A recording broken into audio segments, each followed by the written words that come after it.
Hare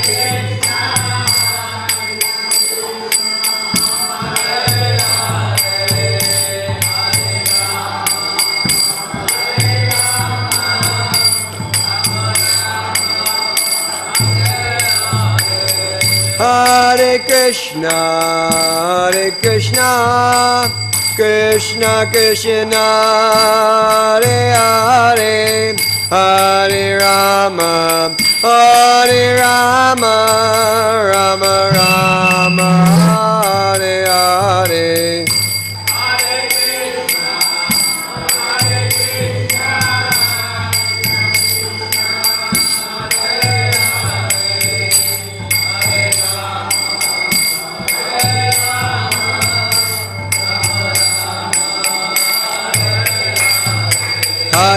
Hare Krishna, Krishna Krishna, Hare Hare, Hare Rama, Rama Rama, Hare Hare.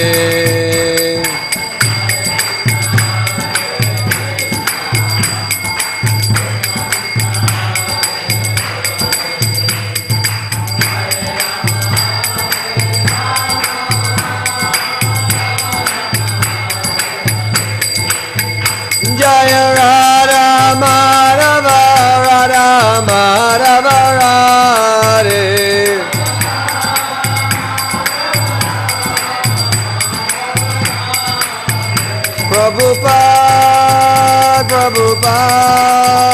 Prabhupada, Jaya Jaya Prabhupada.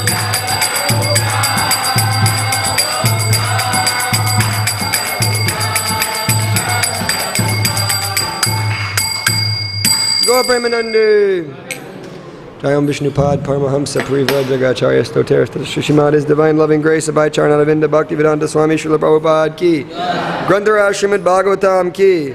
Gaur Premanande. All glories to the assembled devotees. All glories to the assembled devotees. All glories to the assembled devotees. All glories to Sri Sri Guru Sri Gauranga. All glories to Srila Prabhupada.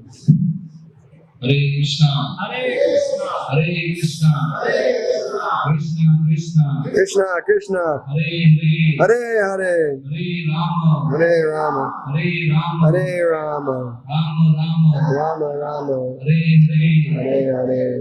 Hare Krishna.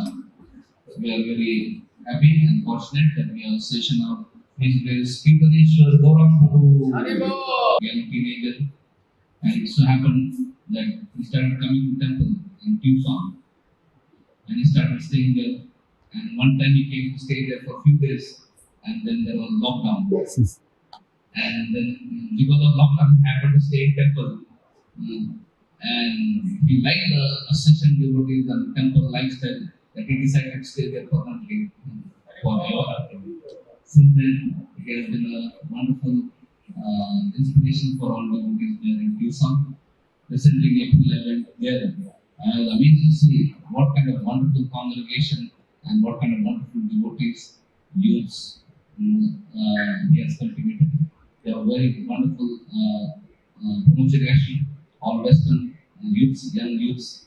So he has been traveling to different colleges, universities, also going for book distribution, and he travels widely in Southwest America, Texas, and many other places. And he has been inspiring many devotees there. And it has been our good fortune that a couple of times he traveled with his Srimad Guruji and he came to Newton also. So we are so happy that he is there, because last time he shared so many wonderful stories. When I was in Tucson, I was deeply touched by the Sankirtan stories he inspired and shared. So I was just thinking, during Prabhupada times, Prabhupada created miracle. And it's so inspiring to see how Westerners took up Krishna consciousness, even to such extent that even hippies took up Krishna consciousness. So that was maybe 50 years ago, 60 years ago. But when I went to Tucson, I saw his wonderful preaching. And even today, we can see so many people taking Krishna consciousness, despite their whatever backgrounds are there. No matter whatever background person comes to Krishna consciousness, they can become wonderful, blissful devotees. So that faith and confidence I got by seeing him and seeing his preaching and meeting the devotees there. So we are very happy that we are getting opportunity to hear from Kirtaneshwar Gauranga. So let us welcome him. Shri Gauranga Temple is connected by Gauranga chanting the thanks. Hari Bo! Hari Bo!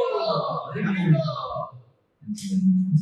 Thank you very much, Chairata Prabhu, for that very nice very nice, somewhat feels more a little bigger than I think what I'm doing, but I appreciate so kind your words. And I'll say that this temple is an inspiration for me on a constant basis. I'm inspired by coming here, and I want to create what is here in America.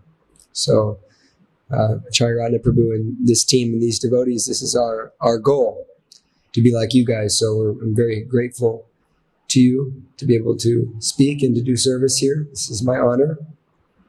Thank you so much. So today we'll be reading from Srimad Bhagavatam, Canto 11, chapter number 6, the Yadu dynasty retires to Prabhasa, text number 32 and 33.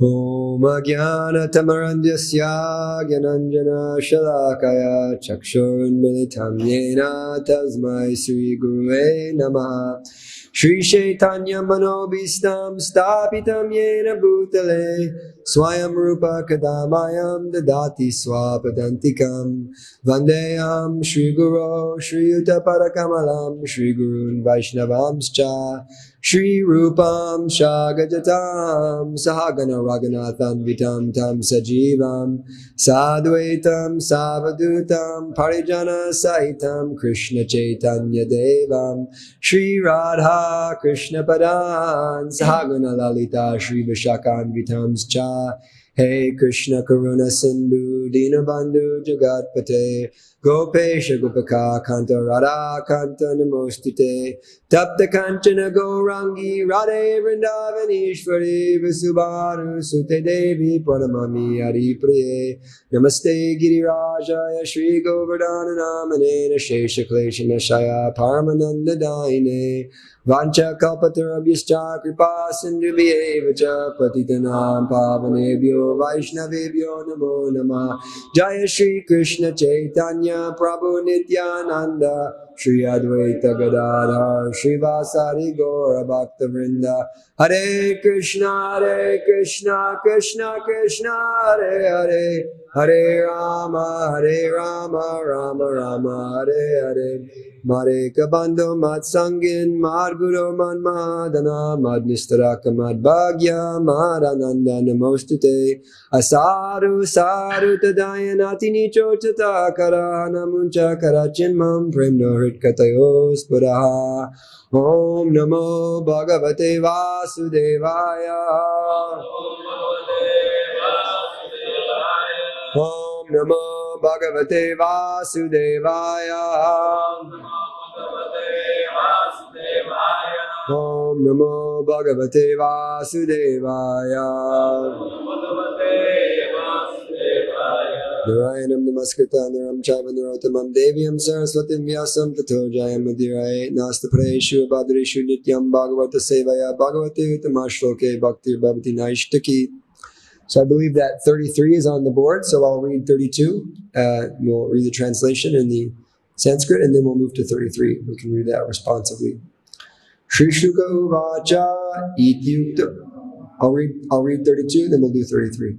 Shri Shuka Uvacha Ityukto Lakanatena Swayambhu Pranipatyatam Sahadeva Ganir Deva Swadama Samapadyata. Translation. Sri Shukadev Goswami said, thus addressed by the Lord of the universe, the self-bored Brahma fell down in obeisances at the lotus feet of the Lord. Surrounded by all the demigods, the great Brahma then returned to his personal abode. Text number 33. Atatasyam mahotpatan dwaravadyam samutitan vilokya bhagavanaha Yadu Vriddhan Samagatan Atatasyam Mahotpatan Dwara Vyatyam Samutitan Vilokya Bhagavanaha Yadu Vriddhan Samagatan Atatasyam Mahotpatan Dwaravatyam Samutitan Vilokya Bhagavanaha Yadu Vriddhan Samagatan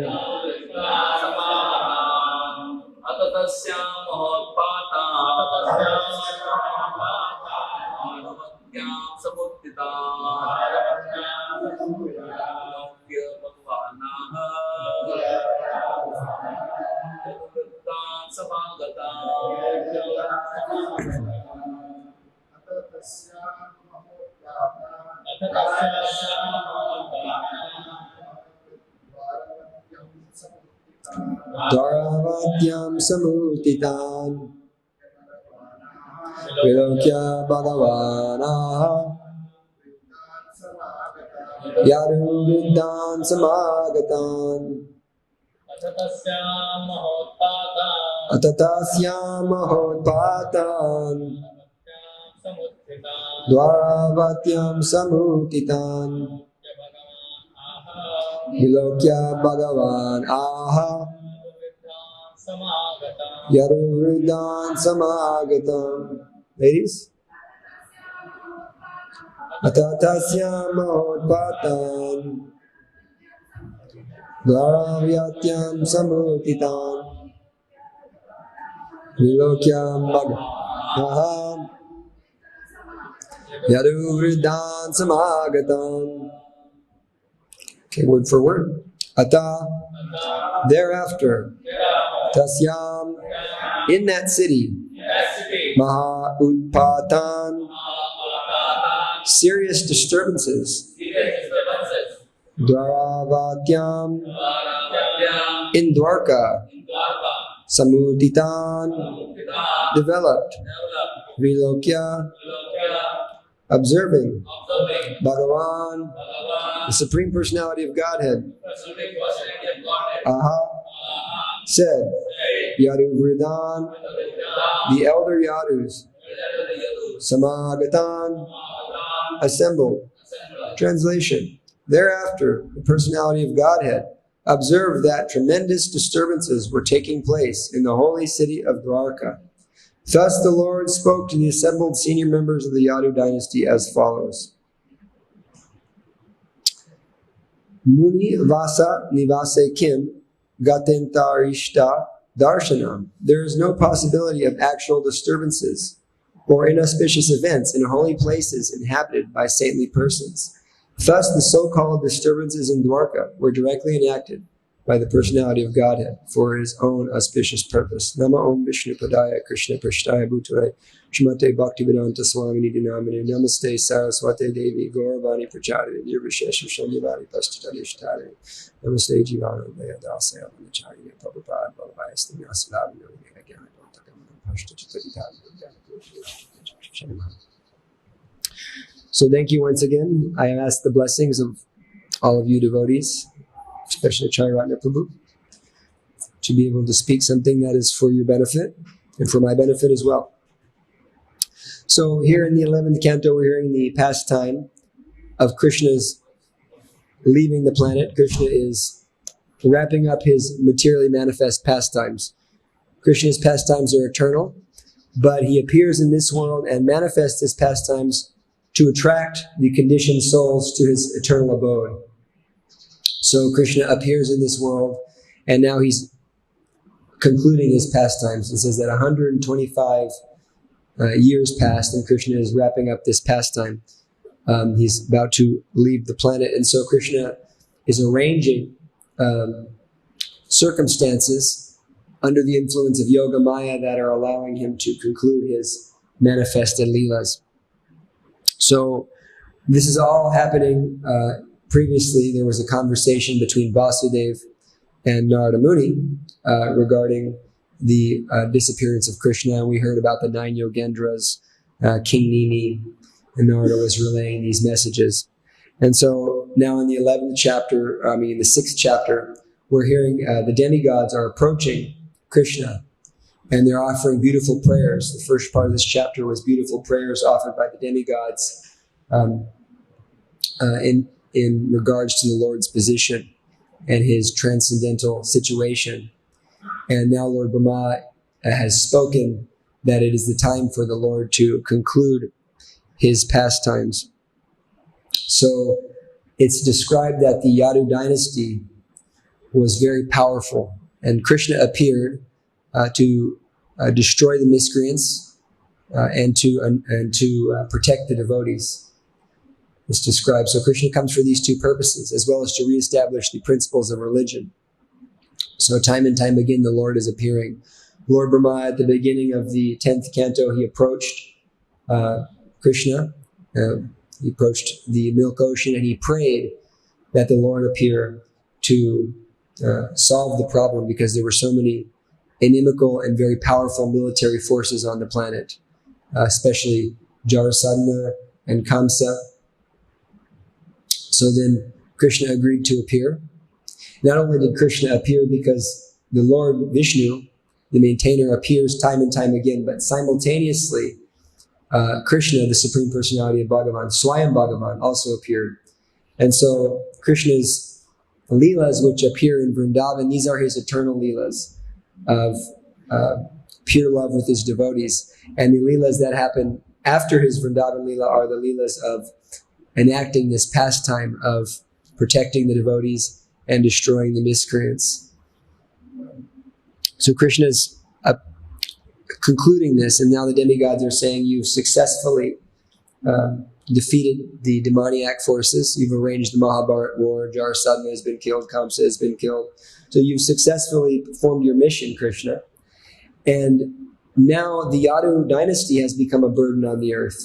It's described that although the Yadu dynasty, they're all pure devotees of Krishna, they were so powerful and they were so vast in number that they were becoming a burden on the earth. And so even Krishna's own devotees, some of them, it's described, were unaware of Krishna's position. And so it was presenting a dangerous situation, although our acharyas, especially Vishwanath Chakravarti Thakur, explains that the burden of the earth with the Yadu dynasty wasn't actually a burden of heaviness. It was a burden of love, just like a mother has a burden of love with a child.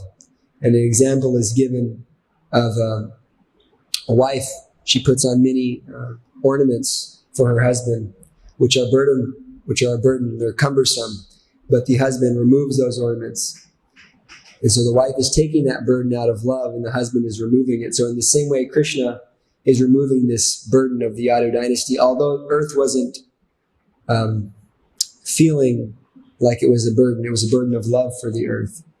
So actually, Mother Earth was saddened when the Yadu dynasty and Krishna disappeared from the planet, because the Yadu dynasty are such wonderful devotees of Krishna.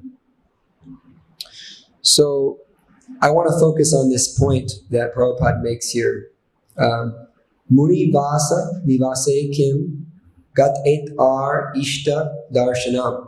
There is no possibility of actual disturbances or inauspicious events in holy places inhabited by saintly persons. So how are we to understand this when we've seen that there are people who live in holy places? We've all had events happen to us at the temple. If you live at the temple, you've probably had accidents, or you've seen devotees get in accidents, or you've seen circumstances that seem disastrous. In my temple, someone lit the temple on fire once, and we actually had to fight the fire, but we were able to get it out. There was no serious damage, but some person actually came and performed arson and ignited the temple. And the investigators concluded that it was intentionally lit. So we were never able to find who that actually was. But so it appears that disasters do happen in places where saintly people live. It appears that negative events do happen. So how are we to understand this? So in understanding this, we have to understand the position of Krishna and Krishna's energies. So let's work backwards. It's easy when you analyze and you try to understand Shastra and you try to understand our situation and whatever we're going through. If we can read Bhagavad Gita, Srimad Bhagavatam, and work backwards, then we can easily understand our position and overcome these challenges, these mental disturbances, and these situations that come in our heart arising from disturbances in the material world. So, what is the ultimate goal of chanting Hare Krishna? What is the ultimate goal? Yes, we're trying to attain prema. We're trying to attain love for the Lord. Specifically, we're trying to attain prema in the mood of the residents of Vraj. We have two stages of bhakti, correct? There's sadhana bhakti and then there's raganuga bhakti. So raganuga bhakti means, anuga means to follow, correct? We're Rupanugas, we're followers of Rupa Goswami. So raganuga means following in the footsteps of those devotees who have raga. And who has raga? Raga means spontaneous love for the object of love. So who has raga? The residents of Vrindavan, they have raga. So although we're not on that level, we must understand the prayojana, the goal of how to achieve. So, and then we can work backwards. So, we're trying to attain the shelter of Sri Sri Radha and Krishna in that mood of spontaneous love. And although we're not at that level, still we understand that this is what we're working toward. And this is why we're following rules and regulations, so that we can come to that stage of spontaneous love. So in understanding that, we should understand that Krishna has various potencies. And then there's an internal energy and there's an external energy. And so when we chant Hare Krishna, we're calling out to Radha, we're calling out to Krishna, we're calling out to the internal potency of the Lord. The internal potency is comprised of three energies, correct? Ladini, Sandini, and Samvit. And so the Ladini potency is Srimati Radharani. This is the pleasure-giving potency of the Lord. We say Hare. And Krishna, or the Bhagavan, is the Samvit potency. And Lord Balaram is considered the Sandini potency, which expands into the holy dham, into all the paraphernalia used for Krishna's worship. So this Ladini, Samvit, and Sandini potency is contained within the Mahamantra, because we're saying Hare, we're saying Krishna, and we're saying Rama. So the entire internal potency is comprised in the Mahamantra. So this Mahamantra is a call to Krishna to remove me from this external energy, this painful energy where everything is temporary and full of misery, and to place me in the shelter of the internal potency, which is full of knowledge and bliss. This is what we're asking. So not only are we asking, my dear Sri Radha, my dear Krishna, please engage me in your service. We're asking Krishna, please stop engaging me in the service of Maya. I don't want to engage in this material service anymore. And so one of the primary understandings in spiritual life is to understand we're not in control. Ishvara Parama Krishna. Krishna is the supreme controller. Ishavasyamidam sarvam yat kincham jagatam jagat. The Supreme Personality of Godhead is in control of everything, animate and inanimate, in this world. So someone who is living a very materialistic life, someone who is working for the goal of sense gratification, like I said, we first must understand the goal. Our goal is prema, love for Krishna in a spontaneous, intimate way. And the goal of the materialist is sense gratification. How can I enjoy my senses to the highest possible degree? So in both cases, we're under control of a superior energy.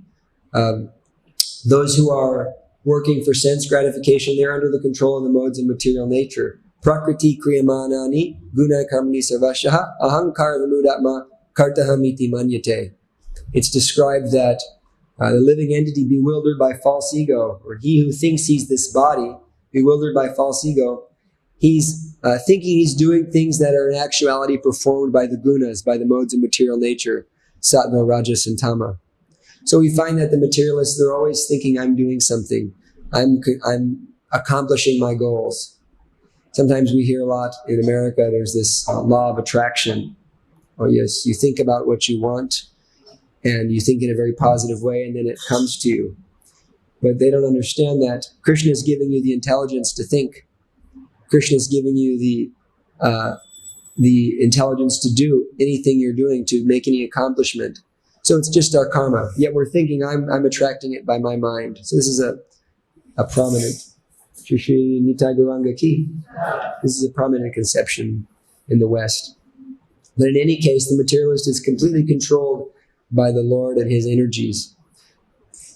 Adverse to that, or contrary to that, the devotee, he is also controlled. But who is he controlled by? He's controlled directly by Krishna. He's under the influence of the internal energy. If you're a devotee, do you ever say, I accomplished something? We always say, by the mercy of Guru and Gauranga, by the mercy of Krishna, I was able to accomplish this nice service.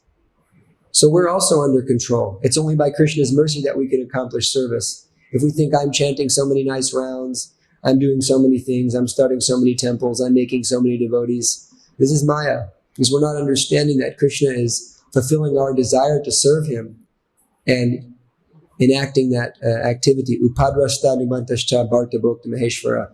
Krishna is the overseer, the permitter, the master, and the enjoyer. So in any case, we're under control. The question is who do you want to be controlled by? Do you want to be controlled by Maya, or do you want to be controlled by Krishna? Right? Which person, which entity would you like to be controlled by? Just like in the United States, there's jurisdictions. Each police officer, police organization has a jurisdiction. For instance, there's the Tucson Police Force. They have a jurisdiction in Tucson. Then there's the county police force. They're called the sheriffs. They have a certain jurisdiction, but they can't go outside their jurisdiction. Then there's a state police force, and they police the whole state. And then there's a federal police force, FBI. They police the entire country. So in any case, the local police, they can't go arrest someone in the next state. They have to come to a federal police force to do that. So we can be under the jurisdiction of Maya. And what's Maya? What is the symptom of Maya?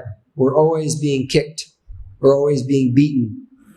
And so for a materialist, when disasters happen, for instance, we're seeing in the US right now, especially in my state, it's all over international news, there's a lot of floods. Many people are drowning.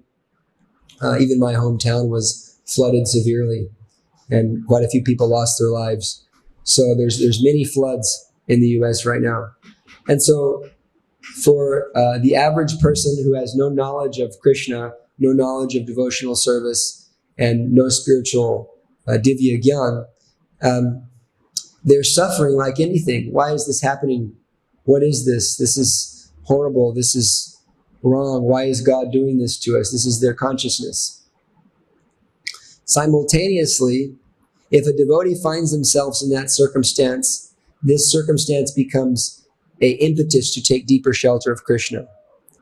And so, although what appears to be a similar circumstance, that circumstance when it's happening to a devotee and that circumstance when it's happening to a materialist are of a completely different nature. In the purport to Bhagavad Gita 3:27, Srila Prabhupada explains this, that a materialist and a devotee may be doing the same activity. Both may be working a job, both may be doctors, lawyers, whatever their job is. But the materialist is in one consciousness and the devotee is in another consciousness. So the devotee is in a completely different consciousness. So not only Krishna's devotees, but Krishna's Leela, Guna, Rupa, also his Dham, and any place where devotional service is taking place, like a temple, these places are not under the jurisdiction of Maya. In this temple, we're under different jurisdiction. This is like an embassy, Prabhupada explains, an embassy to the spiritual world. There's a U.S. embassy here in India. I can go to that U.S. embassy and it's like I'm in the United States for all intensive purposes. And similarly, in the United States, there's an Indian embassy. You go to the Indian embassy, you're in the jurisdiction of India while there. So the temple, the Dham, the places of spiritual significance in this world are embassies to Krishna's abode, to Goloka Vrindavan, and to Vaikuntha. So this is why when you take shelter at a temple, when you go to a temple, and when you make your house a temple, you're taking shelter of the internal potency. And therefore, as long as you remain in that potency, all of these so-called bad things, negative occurrences, disasters, any type of situation like that is not of the same nature as those things that happen to the person who is not taking shelter of Krishna. These things are enacted by the Lord for our rectification. And to the degree we surrender, it's more and more of a lila. And I'll explain that. So this is the beauty of Krishna consciousness, is that the Lord is engaging in beautiful, loving pastimes eternally. This is the nature of God. God is engaging in beautiful activities of love eternally with his devotees that are ever increasing spiritual bliss. However, the living entity which comes to this material world is attempting to imitate the Lord and engaging in activities of sense gratification wherein we're putting ourselves in the center. And we're attached to that which is not. We're attached to Maya. We're attached to activities which are not in favor toward the service of the Lord. And so the Lord says, you may come to this material world. You can do whatever you want. You can pretend you're the controller, but don't hurt anybody. Don't cause pain to another living entity. Unfortunately, almost all the activities in this world that we do, even eating, is causing pain to different living entities. So there's karma. So we become entangled in the actions and reactions of this material world. And in that way, we lose our spiritual understanding. But the Lord is inviting all living entities to participate in his activities. This is the beauty of God, and especially, specifically, Sri Chaitanya Mahaprabhu. We're being invited to participate. And this is real love, actually. Love means inclusion. I'm including you into me. I'm including you. I'm not excluding. I'm not separating. I'm including. It doesn't mean we become one, but I'm including. This is inclusiveness of the Lord. So the Lord is including us into his lila. When we go back to Godhead, we will take part in Krishna's pastimes. But in this world, Krishna is inviting us to be part of his lila in the form of Sri Chaitanya Mahaprabhu and the preaching mission. This ISKCON and this preaching movement of Srila Prabhupada is the expanded lila of Lord Chaitanya. Lord Chaitanya came 500 years ago, and he danced and chanted in ecstasy, and he engaged so many entities in the chanting of Hare Krishna. And he's inviting everybody to this spiritual abode. Namo Mahavandanyaya Krishna Prema Pradayate. He's bestowing what is not given so easily, this Krishna Prema, which is available in Goloka Vrindavan. So Lord Chaitanya is bestowing this. And every living entity who comes across a devotee is being invited to enter into that internal potency and to take part and to participate in the Lord's Leela.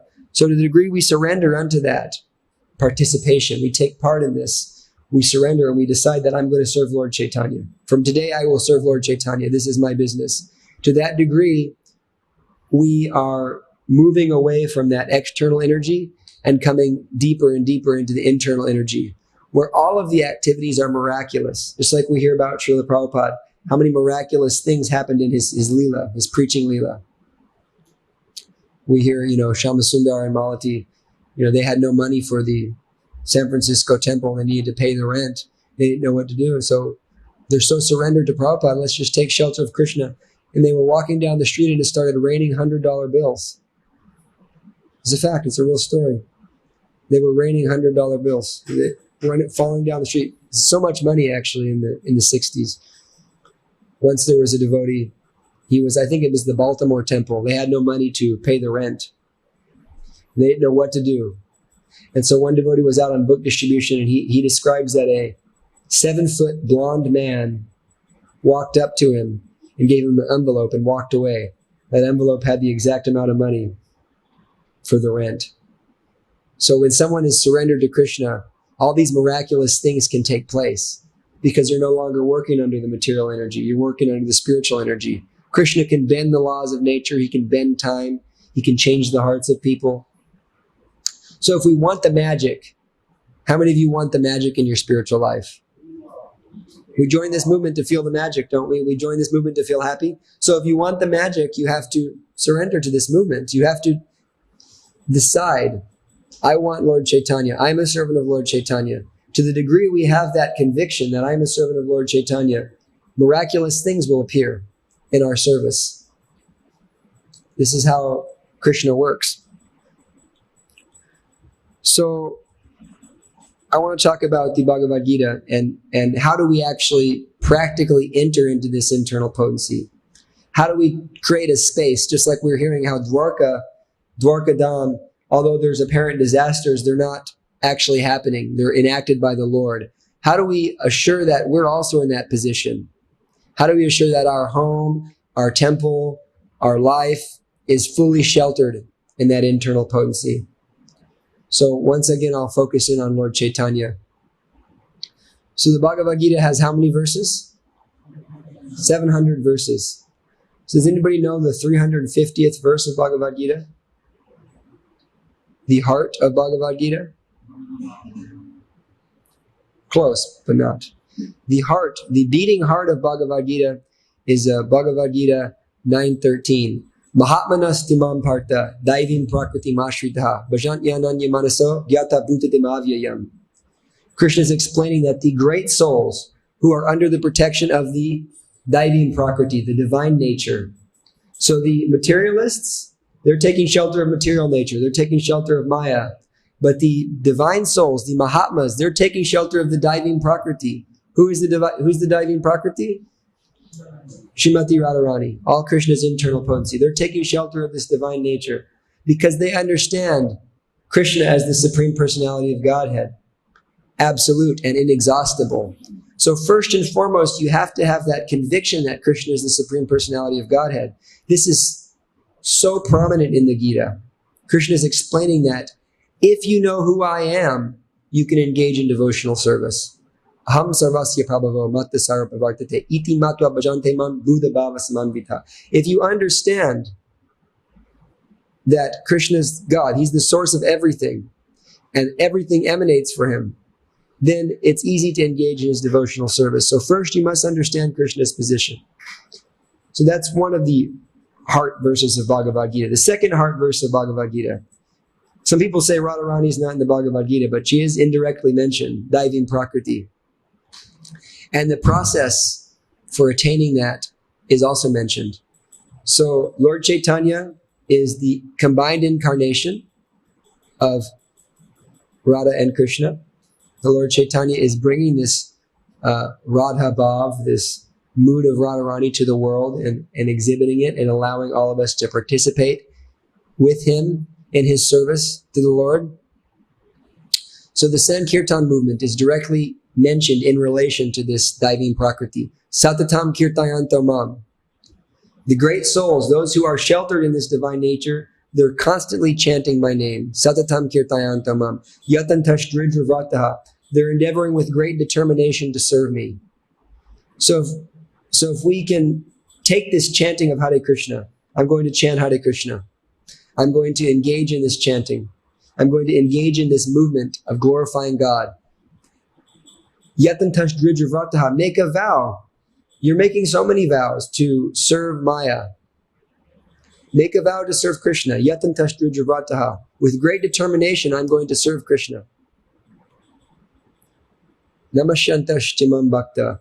Bow down before me with great devotion. Nitya Yukta Upashite. Such a person is always connected with me. So this is the Bhagavad Gita seed verse of the whole Krishna consciousness movement, that we are constantly engaged in the glorification of God. We are determined to serve Krishna under all circumstances, and we bow down to Krishna with great love and devotion. In this way, if you engage in the Sankirtan movement as Krishna describes it in the Bhagavad Gita, which is the heart of the Bhagavad Gita, it's God's deepest desire. You can take shelter of this internal potency, and thus your life, your home, your consciousness, everything will become a Dham. Everything will become non-different from Vrindavan. And therefore you can be assured that whatever is happening in your life, you can have faith because you're surrendered to Mahaprabhu. You can have faith that whatever is happening in your life is 100% Krishna's mercy. 100% arranged for your betterment, for your spiritual advancement. And so this will give us great peace in our heart. So whenever we see a great devotee suffering, whenever we see that there are devotees suffering, or that there appears to be disasters in the temple, in our lives, even though we're chanting Hare Krishna, if we can have that conviction and that surrender to this movement of Sankirtan, then we can be assured that I am under the protection of Krishna, and everything is happening according to Krishna's desire. And ultimately, it will be okay. It'll always be all right. You're going to go back to Godhead if you have that conviction. There's no doubt about it. Srila Prabhupada promises us. We're taking shelter of the devotees. So in regards to this internal potency, and just to end here, to kind of focus in on this point, we want to practice pure devotional service. We don't want mixed bhakti. We don't want karma mishra bhakti, jnana mishra bhakti. We don't want mixed bhakti. We want anyabhilashita sunyam, gyanam karmani navitam, anukulyena krishnana shilam bhaktiritama. We want this unmotivated, pure devotional service, free of karma, jnana, material desire, and that service which is very pleasing to Krishna. This is what we want. We want to please Krishna. And so,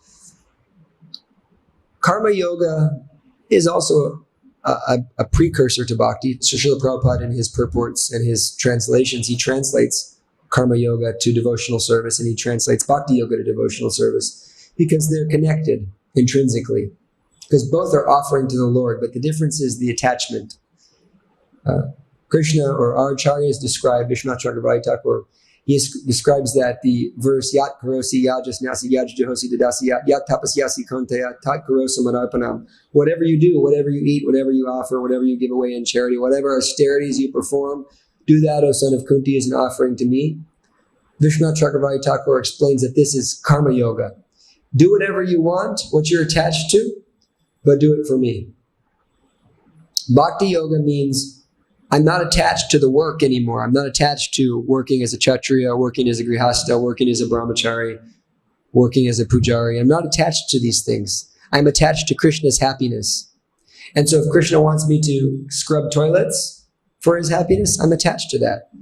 If Krishna wants me to preach for his happiness, I'm attached to that. I'm attached to whatever Krishna wants. And so this is bhakti yoga. And so we may find, oh, well, Prabhu, I have so many responsibilities in life. I have so many challenges. I'm working man. So how do we transform our whole life into bhakti? The process is to take shelter of those who are sheltered by the internal energy. The guru, the spiritual master, and the Vaishnavas, they can sign off, they can commission you to make your life bhakti yoga. When you're doing it you're offering the fruits to the Lord, that's very pious. But when now you're doing it as a service to the Guru, if the Guru tells you, raise your family nicely, become a nice grihasta, if you want to be grihasta, become a nice, do this. When the Guru tells you that and you endeavor offering all those results to the Guru, the representative of Krishna, under his direction, that karma yoga transfers into the process of dasyam. Now you're doing service to the Lord. Now you're taking the karma, which you were offering to the Lord previously in karma yoga, and because it's signed off by Krishna's representative, it becomes devotional service. Just like Arjuna as a kshatriya, he was going to fight either way. He's a kshatriya. He's always fighting. He's always engaging in this type of work. But when Krishna asked him, fight for me, I want you to fight, that fighting became pure devotional service. So the closer we become to the Vaishnavas, if we take shelter of these wonderful devotees, Acharya Ratna Prabhu and all of you nice devotees, all of these wonderful teachers here, if we take shelter of each other in that way, we take service from each other with great enthusiasm, and we hear very nicely from the Vaishnavas, then we can transform our entire life into bhakti yoga and take full shelter of Srimati Radharani in the internal potency. So this is the process of taking any situation and turning it into a spiritual situation.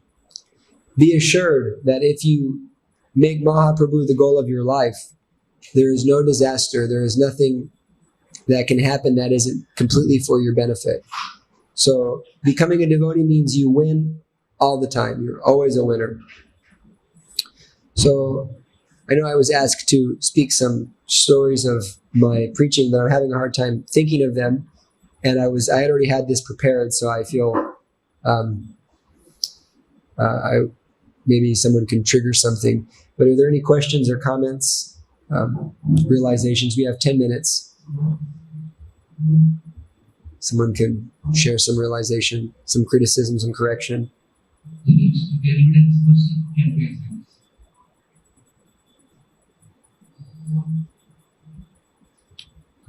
Either I did really good or I did really bad. So, I would like to hear some of the preaching stories, preaching realizations, preaching aspects, as taking mission about gentlemen. Well, like I said, to the degree we surrender to the preaching movement,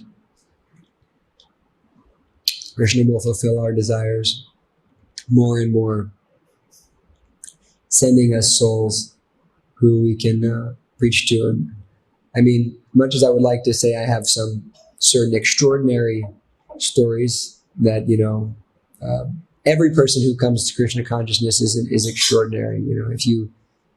If you are able to help someone come to Krishna consciousness, it's an extraordinary feeling in your heart, and it's an extraordinary thing for them. My Guru Maharaj always says, Radha and Krishna are, they're so jubilant when you can bring someone to Krishna consciousness, when you can preach. But in Tucson, we have a very unique situation, I'll share, because most of the temples in the United States are predominantly Indian, which is good, nothing wrong with that. But there's not so much preaching to Western people, to people of the U.S., people who are raised in the United States with United States culture, coming from a non-Hindu or Vedic background. And so Tucson's unique in that it is very successful in bringing Westerners to Krishna conscious movement. I would say predominantly because of the mercy of His Grace Jivananda Prabhu and our temple president, Sandamani Devi Dasi. Both of them are very focused on Western preaching and outreach to Westerners. And so I can say that I've seen a lot of hearts transformed. Just recently, last time you saw me, I was here in March. I got back and I was eager to give more classes. So I started a Bhagavatam Sangha on Wednesday evening, where we don't just do one verse at a time, but we do big sections of Bhagavatam, similar to like Bhakti Vaibhava, for those devotees in Tucson who are reading but want to kind of churn the nectar, have that Satam Prasangam, Amavirya Samvada. They want to have that experience. And so one lady came randomly to the temple. I'd never met her. And I said, well, this class is usually for, more like, devotee types and not new people. You may be happier coming to one of our introductory classes. But since you're coming on the first day, you can hear Bhagavatam from verse 1. Why don't you stay?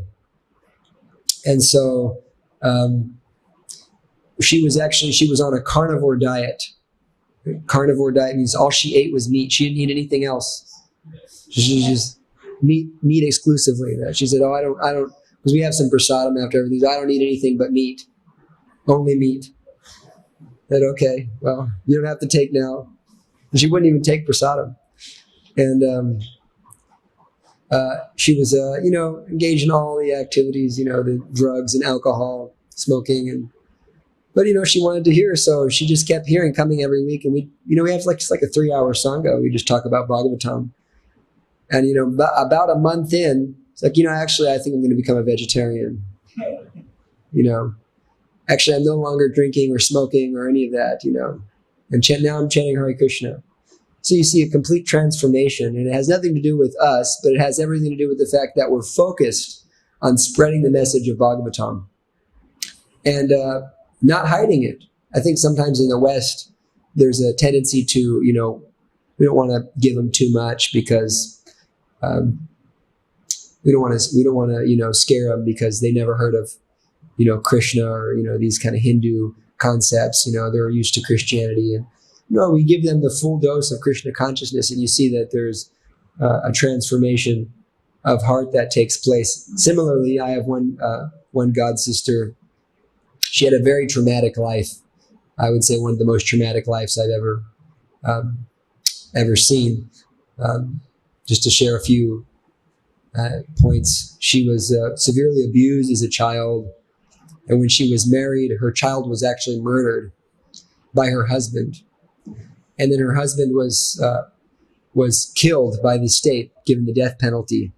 She had a very horrible life. So she became a drug addict, but she actually used to come when she was homeless. She would come to our Food for Life. We feed the unhomed people in Tucson every month. We work with one church, one Christian church, and we feed the homeless vegetarian prasadam once a month. And so she used to come in and take our prasadam. And then as she got a little bit better, she came to the restaurant a few times, and she got books, but she never read them. So she had come to a more stable situation, but she was still struggling. One day, the Science of Self-Realization fell off the shelf and hit her in the head. And so she read the Science of Self-Realization, and she sent an email to the temple. She said, I'm inspired by this philosophy. I've had such a terrible life. So she came to the temple, and we met with her, and we said, we encourage you to chant Hare Krishna and to engage in devotional service. And so she began chanting, but the people she was staying with were super demoniac. They were against Krishna consciousness. So when she was chanting, they called the police on her. And they said that this lady's become crazy. So the police came and they took her to an insane asylum. And then they did a whole psychological evaluation. But it was determined that she was fine. So then she was homeless again. So then we said, the temple president said, you can stay at the temple for a few days.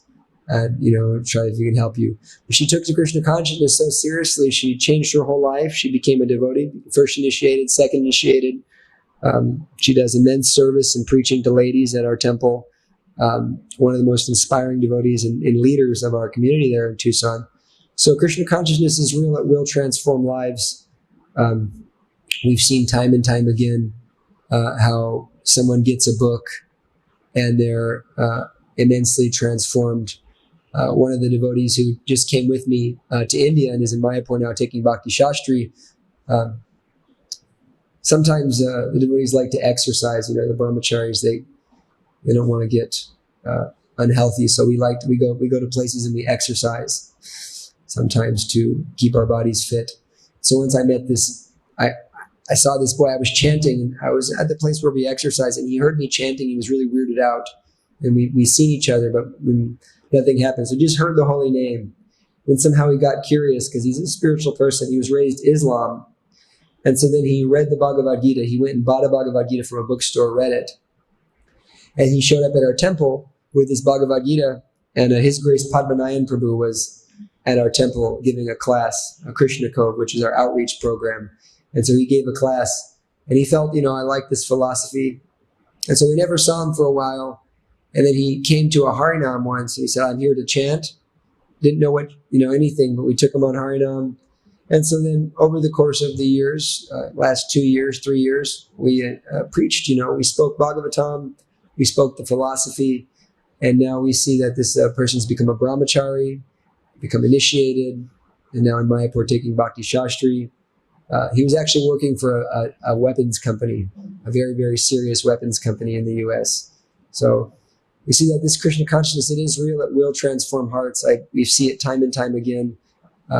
Whether you're a Western person, you're an Indian person, Chinese, whatever your background, there's no material impediment. All you have to have is that desire to preach and that confidence that I'm speaking Prabhupada's words. And if I'm speaking Prabhupada's words, I'm speaking my Guru's words, I will be effective. There's not a question of will I be or if I am. If you are speaking Prabhupada's words and you are following Prabhupada's instructions sincerely, and you have a desire to do this Sankirtan, to preach, then you will make devotees. You will assist Lord Chaitanya. Lord Chaitanya will let you participate in his Leela of bringing every soul in the material world back to Godhead. He will let you participate in that.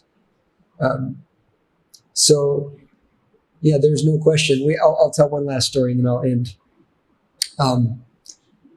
There was one boy, Acharya Ratna has met many of these devotees because he's visited us in Tucson. There was one boy,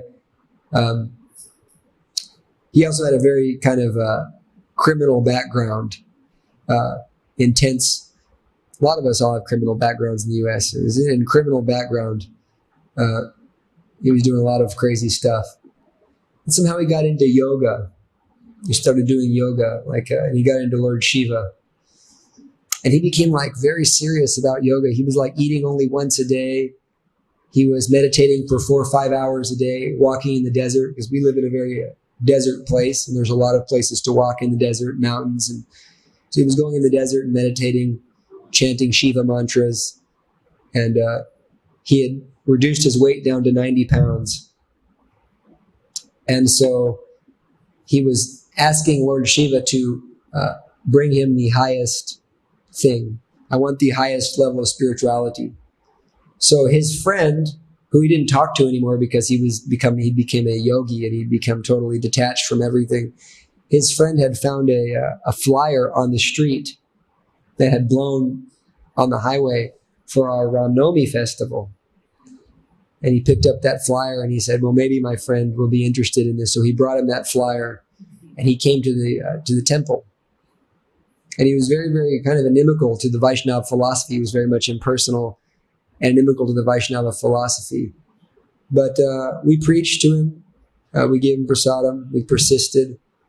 And one of the weirdest things that happened in this story was we have different speakers at our outreach program. And we had this one Prabhu speaking. And he's not a very heavy Prabhu, not a very he's not going to give a heavy, high-level punch of philosophy. He gives nice classes, but he's not a heavy hitter. And so usually my Guru Maharaj doesn't come to the class unless he's speaking this outreach program. But by random chance, he decided, I'm going to go tonight. Krishna impelled him. It's the only time I've ever seen him come when him or one of the very special devotees weren't speaking.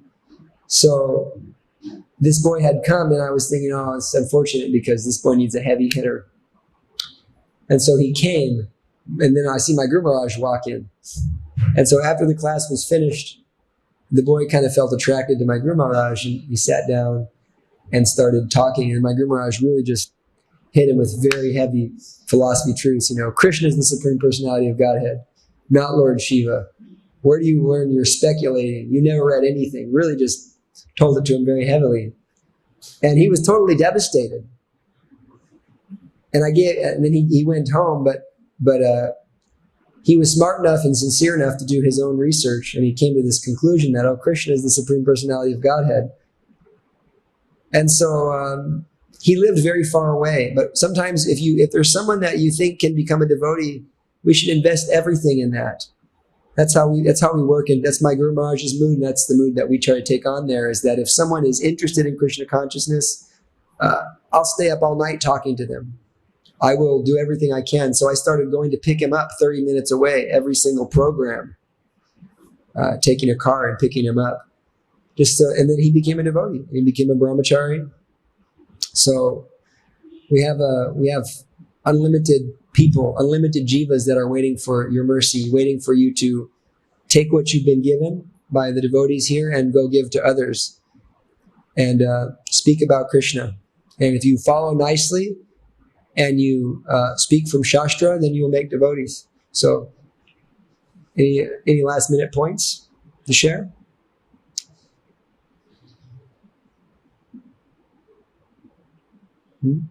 Okay, thank you very much for tolerating me. Thank you, Acharya Ratna Prabhu, for the opportunity. Hare Krishna. All glories to Srila Prabhupada. Kirtaneshwar, Gauranga. Thank you.